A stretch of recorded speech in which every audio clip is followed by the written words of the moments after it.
You probably don't know every single thing about Animal Jam, and neither do I, but I'm gonna teach you some life hacks today that will make your day on Animal Jam like 10 times better. Hope you all enjoy.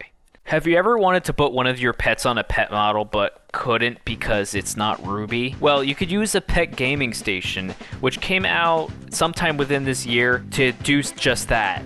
Basically, it works just like a pet model, but you actually don't have to have a rainbow tier, Ruby tier, any tier, or even a level on your pets to use this thing. You just put one in and it will work.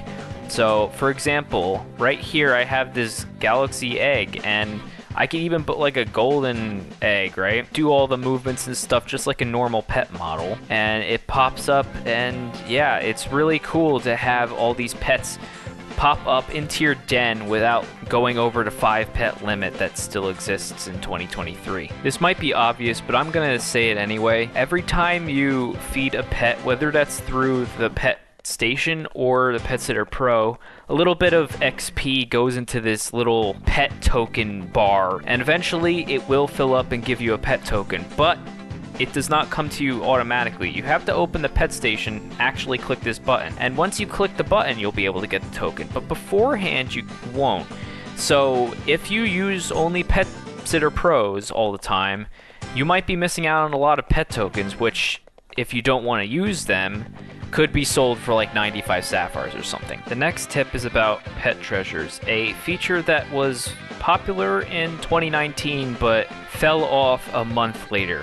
Pet Treasures was released around like October 2019, and you had to have a level 3 pet that is fully fed. This still works today, technically, but it's really hard to get because first off, you have to sit around in the same spot and AFK, which is not something most people do. Most people choose either the Fox Lair, like what I am now, Mount Chevere, or sometimes the Sapphire Shop, though again, this feature is so old and underused that I don't even know if the new Sapphire Shop even works with this pet feature.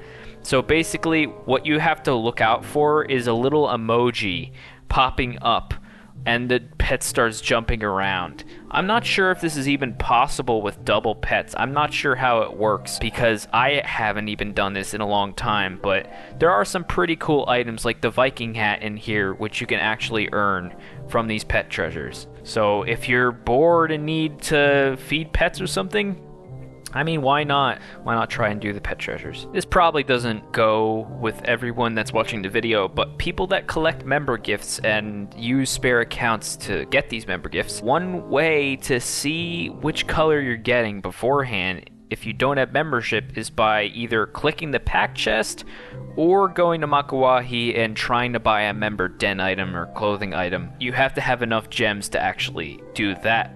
So I feel the easier way is to actually open the pack chest, or at least try to. You see this little gift here. Press the gift and it shows you what color of the member gift you're gonna get. This was very helpful for me when I was trying to get all the colors of Starlight Tiara because there's 20 of them and I didn't want to buy like 40 accounts membership, so this helped a whole lot. And this changes obviously with each member gift, and the sad thing is it doesn't work with pack gifts because you have to open the chest to actually get the gift, which I just tried doing now. You can't. So it's only for member gifts, but if it's a cool member gift you want in a specific color but don't want to buy membership unless it has that color, well, there you go.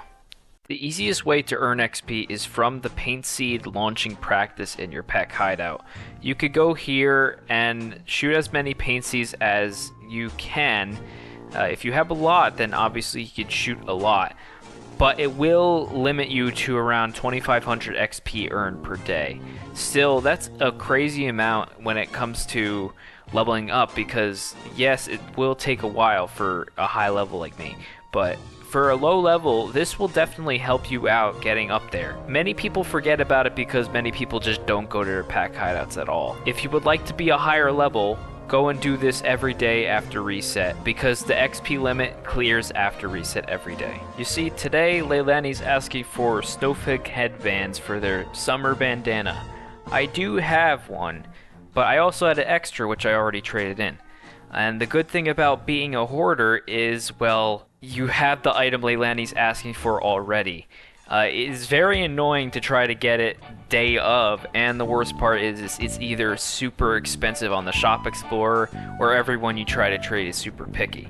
So why not try to get all the items beforehand? There's no way to predict which item Leilani's gonna want, which means buy everything and keep doubles of everything.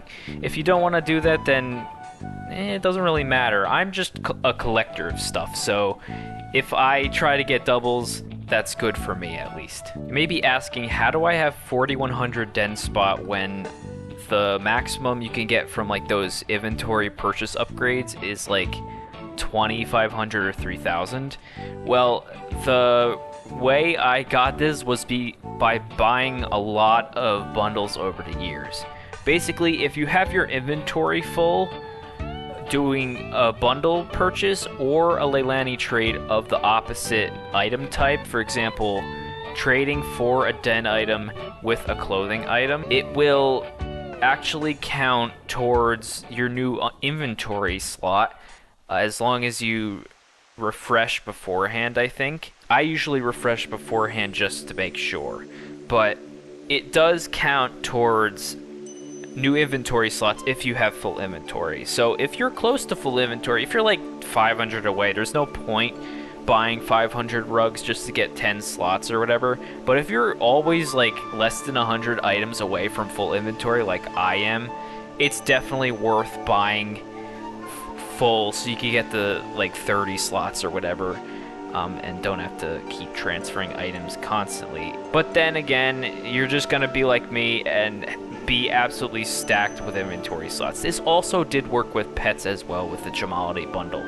but you only got like one reindeer per or whatever. So have you ever wanted to try to get a specific color on a blueprint item but didn't know which one was which?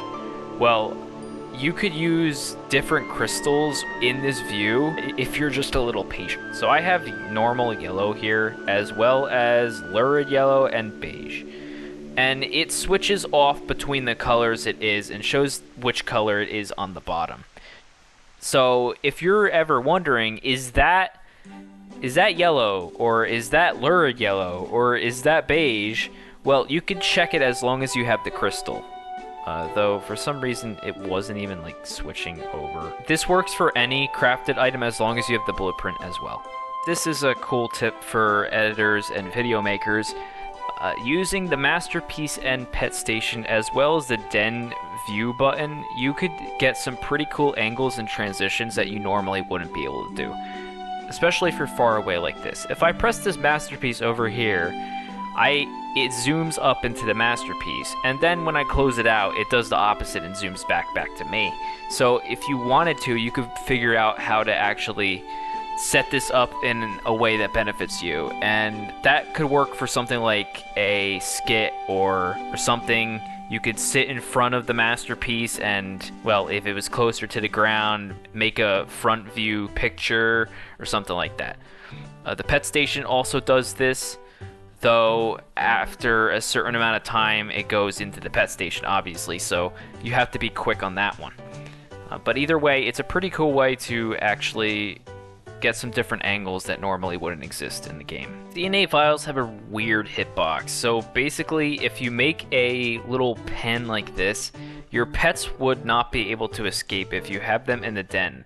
Like, all these phantoms and green pebble here are just stuck in this cage and can't actually get out.